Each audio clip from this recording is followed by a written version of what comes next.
Welcome to Worthy Ones, the video series where I take all the newest #1 comics that I read for the current comic book week and deem them worthy or not worthy. Guys, I'm Mike Spider Slayer. Welcome back to Comic Book Corner 2.0. Of course, if you love daily comic book content, if you love me helping you make decisions of what comic books to buy, you guys came to the right place. So why don't you consider hitting that subscribe button? It's a heavy new #1 a week this comic book week, guys. So without further ado, let's just jump right into it.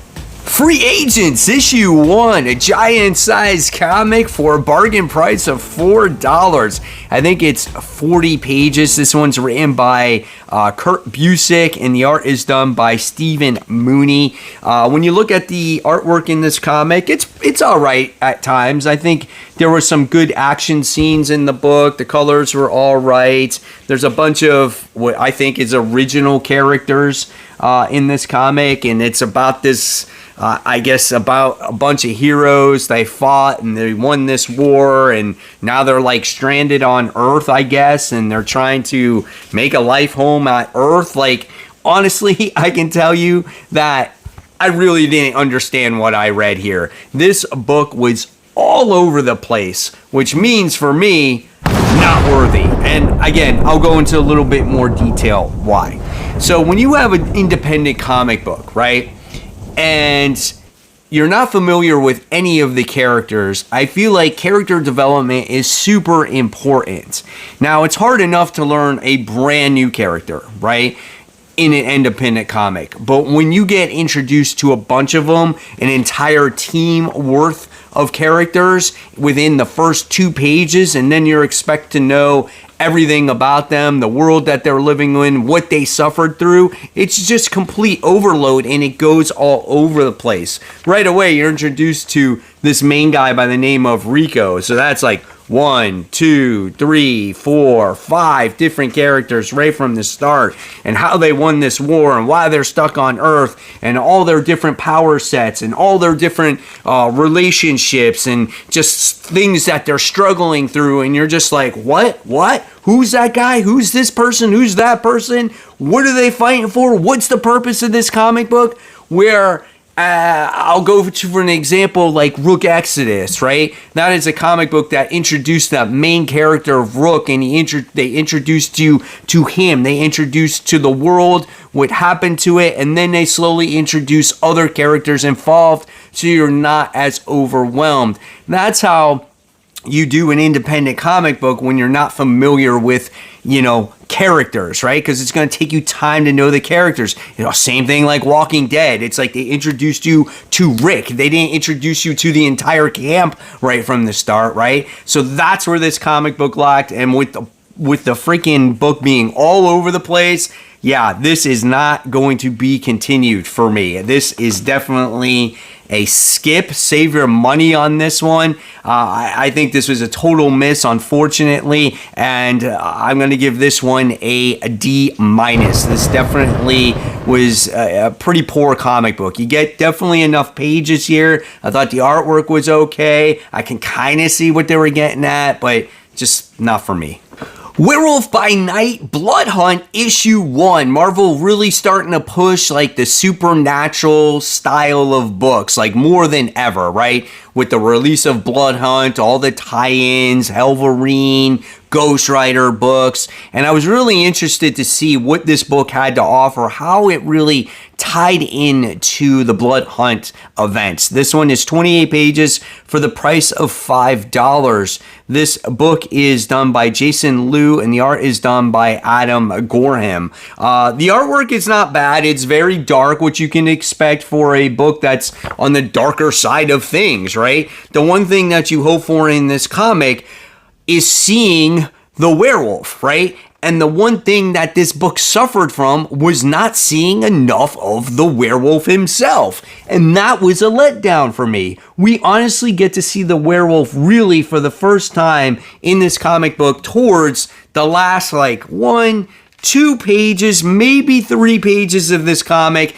And that's about it. And that was the letdown for me, which makes this book not worthy. If I'm paying $5 for a comic book, I want to see the Werewolf, especially that it is a one-shot, guys. The Werewolf here is Jake Gomez, and what this comic is about a bunch of kids that are trying to raise their uncle from the dead, or trying to get his ghost form to come. And when they do actually resurrect him, he winds up taking possession of the little kids, and he starts wreaking havoc.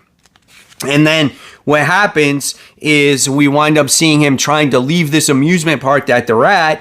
The cops are vampires, and then we wind up getting to see our werewolf by night finally change into a werewolf, where he couldn't in the beginning because the moon was blocked out by the darkness because of the whole vampire situation that happened. This is very loosely tied in the Blood Hunt. I think this underdeveloped. I thought it did pick up at the end of the issue, but too little too late. If you're paying money again for a Werewolf by Night book, you want to see more of this character. I was expecting something much more different, much more battling between the werewolf and the vampire here, and it just did not deliver. This is a miss for me. It had good moments. It had a comprehensive story to understand, but it just lacked. So I'm going to give this one a D, and it's just not worth the $5 in my opinion. Annihilation 2099 issue 1. This is a 36-page comic for the price of $5. The writer here is Steve Orlando, and the art is done by Dale Inglesham. Here is the artwork inside right when you open it up. Not bad artwork, some pretty intense action. And when you read this comic book, this is going to remind you of a science fiction, Western type of cowboy comic book, right? That's what this is going to remind you of, because you get Nova in this comic telling his little sob stories in a bar, and you get to see these little fights commence between this guy that's riding like a symbiote horse, and you get to see all these symbiotic creatures in here. And you know, I haven't been a real fan of the 2099 books that Steve Orlando has been writing, so I wasn't very optimistic about this particular comic book, but I did like the creativity. And what this book does have is some mystery behind it, because you want to know who the actual last Nova is, and that is revealed in this comic at the very end, and you're kind of like, that's pretty cool. Now, the one thing that I didn't like about this comic is, again, we're throwing in more symbiotic type of stuff in here, where it's like, come on, guys, let's just get away from that. Like, can we do something a little bit different? But nevertheless, I do like who the character was at the end, and this was a little bit better than I expected. So this one is going to be worth. Yeah, I think, like I said, you will be pretty happy about who that last Nova is, and it's better than some of the other 2099 titles. So at the end of the day, if I had to grade this one, I'm probably going to give this one a C+. Didn't knock my socks off. It wasn't the best comic that I read, but I was surprised on who that last Nova was. The Amazing Spider-Man Annual. This is issue 1, 36 pages for the price of $5. This one's written by Derek Landy, and the art is done by Sarah Pacelli. The artwork is nice in this comic. There's a lot of good action scenes in this book. We get to see good use of like Spider-Man's spider sense in here as he's fighting Overwatch, I think that's his name. He's the time traveler. He is the one that's the bearer of the time stone. Now remember, this comic book takes place after the Thanos issue 1 annual, and this story continues in all those superhero annuals. So if you want to continue to read this, you're going to have to read all these different types of annuals. But this comic book was fun because you just got to see Spider-Man deal with Overwatch. I think that's his name. He is the He is the time traveler. He bears the time stone in his chest, so he's able to time travel, and he's trying to warn Spider-Man of a certain situation that's happening. And the whole outcome of this, it was, again, a lot of fun, and I found this one worthy. Now again, I'm going to warn you, if you don't want to buy annuals from all your other, favorite superheroes from Marvel Comics to read this story, then you're not going to find this one worthy, unfortunately. But as a Spider-Man comic, I thought this was great. I thought the interactions were fun. And if Landy wrote Spider-Man, I would read more of his Spider-Man books. But we did get the news that at least Joe Kelly's writing Spider-Man. So, yeah, I'm going to grade this one probably a B-, right? It wasn't, like, phenomenal, but it was definitely very entertaining, and put a smile on my face when I got done reading it, because it was much better than Zeb Wells stuff. Wolverine Deep Cut. This is issue 1. This is a 28-page comic for the price of $4, written by legendary X-Men writer Chris Claremont. So fans of Chris Claremont are going to probably love this book. Edgar Zalazar does the artwork in this book, and it's phenomenal, man. I mean, you get to see Sabretooth and Wolverine fight. Obviously, that's a classic battle.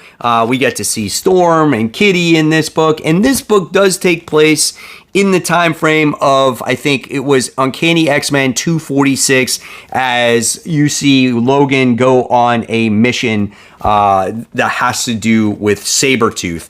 And it was pretty intense throughout the book, right? But I can honestly say that after just reading Sabretooth War, that this book lost its thunder for me. Now, if I did not read Sabretooth War, I would probably say, wow, this is like the freaking best Wolverine book since sliced bread, right? But for me, even though I still think this book is worthy, it's not as strong as I would like it, because I just got done reading that Sabretooth War. I just got to see this whole storyline with Sabretooth versus Wolverine, and here I get to see it again. It's like I'm reading the same shit over and over again.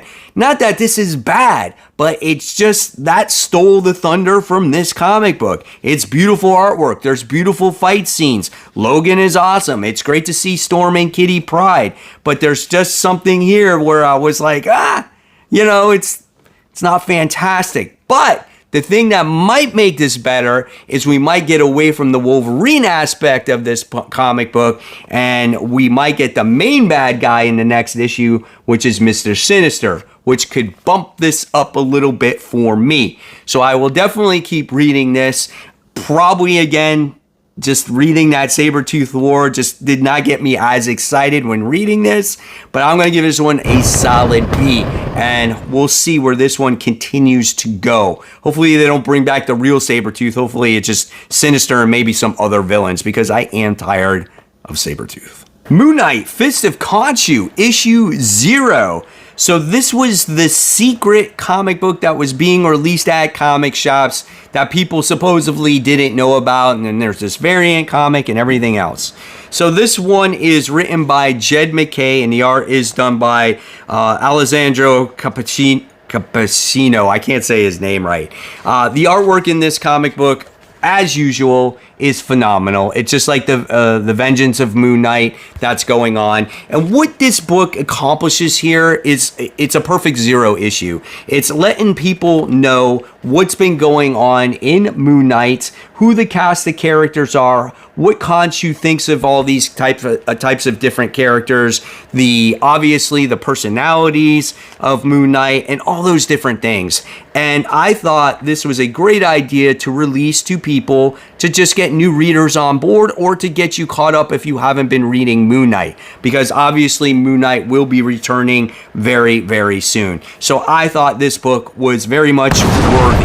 An unexpected comic book that lands in my lap, and I thought it was pretty good. So to get new readers on board for this new series, I think was solid. So I'm going to give this one a B+. Did you guys wind up getting this copy of this comic book? Because I heard it was very hard. Thundercats Chitara. This is issue 1. This book is 38 pages for the price of $5, published by Dynamite. And listen, I wasn't a huge fan of Thundercats because there's so many different story threads. It's hard to flesh out characters. And when I saw Chitara, I'm like, man, they're probably going to try to push this character. And they did. So I wanted to see what this one had to offer. This one is written by So Lee and the art is done by Demonico Carbine. The artwork here is very soft, but I do like the way the characters are drawn, and I feel like even though the characters are much younger in this comic, they're drawn more to the way maybe the Thundercats would be drawn, right? We get to see Lion-O when he's like super young, and what this comic book accomplishes is that character development. So you know where these characters came from before the destruction of Thundera and them going to Third Earth, Mumra, and all those other different things. And we get to learn about Chitara and what she does on Thundera, and you learn at the very end that she is starting to develop these psychic abilities, and she witnesses, or I guess sees, the possible destruction of Thundera in the near future. And I love seeing her training with Panthro and all those other different types of characters, and this book was worthy. Main reason being, I want to see more of this. I want to see more of those character developments and things that happen to lead up into the destruction of Thundera to go to Third Earth. So this makes me like this series more than the main series. In fact, I'm not even reading the main series right now because I was so turned off by it. Maybe I might pick it up again. I don't know. We'll see. But when I grade this comic book, this one is also a solid B. I loved all the characters that were involved. SpiderMan Reign 2, issue number 1. This book is 28 pages for the price of $5, yes. And the artist and the writer here is Kari Andrews. And just a little side note here, I never read the first SpiderMan Reign, so I might be a little bit lost of what's going on.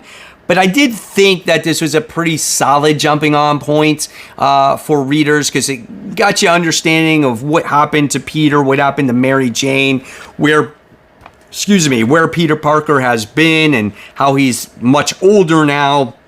And we got to see what happened to the Kingpin and how he escaped and all these other different things. If you're familiar with Kari Andrews' artwork, you know what you can expect in this comic book. Like, his characters are very distinct. I love the way he draws the characters in here. Spider-Man looks cool, especially when he's in this much different type of Earth. We get introduced to a new Black Cat character, which her name is Kitty Cat. I made a joke how she looks very young, and she actually like kisses Peter in this issue, and he's like much older, but it's to get him to get moving and things like that. So really what this comic was about, it's about Peter who's stuck in this like world, and he relives this life over and over again. He gets rescued by this kitty cat, and then the next thing you wind up seeing is him trying to escape everything. You get introduced to the world of what this world is and how Kingpin rules it, and there's this web police that controls everything, and then somehow, some way, he winds up going back in time in order to try to fix things. For me, this book was worthy. Was this the best thing that I ever read? No, and I did feel that it took a lot to explain what was kind of going on and to understand what was happening in the world, but I did like it, and I'm curious to see the direction that it goes in. Do I necessarily agree with a time travel backwards to fix things? Maybe not. I don't know, because I didn't read the first part of this, or Spider-Man Reign, the original, because if you're going back in time, it's almost like a cop-out to fix things that's happening in the present. So I don't know if I agree with that yet. I want to see how these characters continue to develop. I don't know. I guess if I have to grade this one, I'm going to give this one a C+. It wasn't my favorite read, but I did like it, and it gave me enough to read more. I guess I might or should read the first one in trade. Maybe I'll have a better understanding. I'm really curious to hear what you guys think in the comments below. Here we go, the big book of the week, probably maybe the most highly anticipated one of the week, and there could be possible spoilers here, so if you didn't read Absolute Power issue 1 yet, guys, make sure you read it, okay? Alright, so this one is 40 pages for the price of $5. Our writer here is Mark Waid, the art is done by Dan Mora. If you read Superman's and Batman's like World's Finest comic book, you know what you can expect in the artwork. You can expect some solid art, great action. There's a nice balance here. I felt that the pacing was really good, and once the action ramped up in this comic, this book really took off. Now, how did things transpire here? With the whole situation with Amanda Waller, well, it's been slowly building in DC Comics for a while. Like, if you read Wonder Woman, if you read Beast World, if you read Superman stories, it's all led to this. Even Batman with Failsafe, it's all led to this point. Now, Amanda Waller looks at the superheroes as necessarily bad guys. They always produce problems. There's always death and destruction. And then Amanda Waller has this situation on her hands where it's just like she has this void that she can never fill, right? And it's quite interesting story between the battle between these two, between the superheroes and Amanda Waller here. But the whole thing, how it particularly kicks off, is she puts like this false stuff on websites, like fake internet feeds or fake news about the superheroes doing bad things to bad people, scaring the civilians, and then all of a sudden what happens is they become public enemy number one, and then Amanda Waller comes on the freaking TV and says, we're going to take care of this, we're going to fix things here, we're going to actually solve the problem. So I thought that was really interesting, and the way she's able to achieve this in the beginning is by using Brainiac Queen and Failsafe in order to create these false feeds. Once these false feeds happen, then what happens is they have all these Amazon robots that actually steal the powers from all the superheroes. Now, this is not an original idea. We've seen the Amazon robots before, but there's something different about them this particular time, where once they drain the superheroes' powers,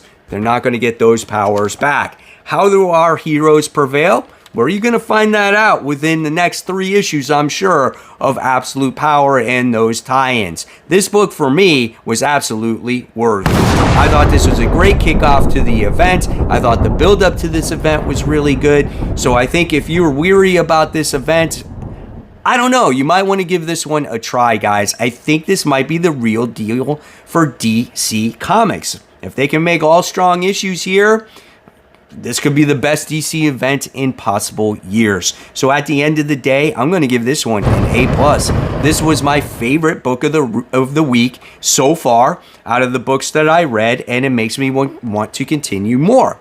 So I want to know in the comments below, what did you guys think of Absolute Power? Did it live up to the hype so far? And or you're just not going to give it a chance. But I'm letting you know that I think it was worth the read. Take it for what it is. I'm just the normal everyday guy that reads comics.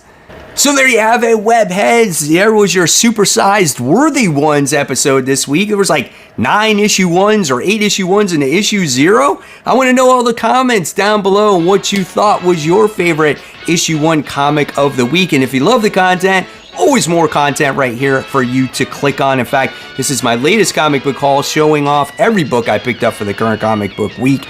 And as always, guys, support the local comic shops. Keep buying, keep collecting, but more importantly, always read those comics. Guys, thank you so much. I'll see you real soon. Bye.